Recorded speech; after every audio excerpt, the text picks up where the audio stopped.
আজ শনিবার 10 মে 2025 তারিখে উপদেষ্টা পরিষদের এক বিশেষ সভা অনুষ্ঠিত হয়। সভায় আন্তর্জাতিক অপরাধ ট্রাইব্যুনাল আইনের সংশোধনী অনুমোদিত হয়েছে।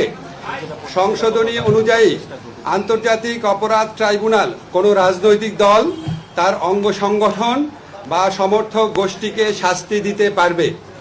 উপদেষ্টা পরিষদের বৈঠকে আন্তর্জাতিক অপরাধ ট্রাইব্যুনালে বাংলাদেশের আওয়ামী লীগ ও তার নেতাদের বিচার কার্য সম্পন্ন না হওয়া পর্যন্ত দেশের নিরাপত্তা ও সার্বভৌমত্ব রক্ষা, জুলাই আন্দোলনের নেতাকর্মীদের নিরাপত্তা এবং আন্তর্জাতিক অপরাধ ট্রাইব্যুনালের বাদী ও সাক্ষীদের সুরক্ষার জন্য সন্ত্রাস বিরোধী আইনের অধীনে সাইবার স্পেস সহ আওয়ামী লীগের যাবতীয় কার্যক্রম নিষিদ্ধ করার সিদ্ধান্ত গ্রহণ করা হয়েছে।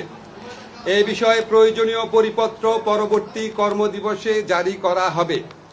এর পাশাপাশি আজকের উপদেষ্টা পরিষদের বৈঠকে জুলাই ঘোষণাপত্র আগামী 30 কার্যদিবসের মধ্যে চূড়ান্ত করে প্রকাশ করার সিদ্ধান্ত গৃহীত হয়েছে। ধন্যবাদ।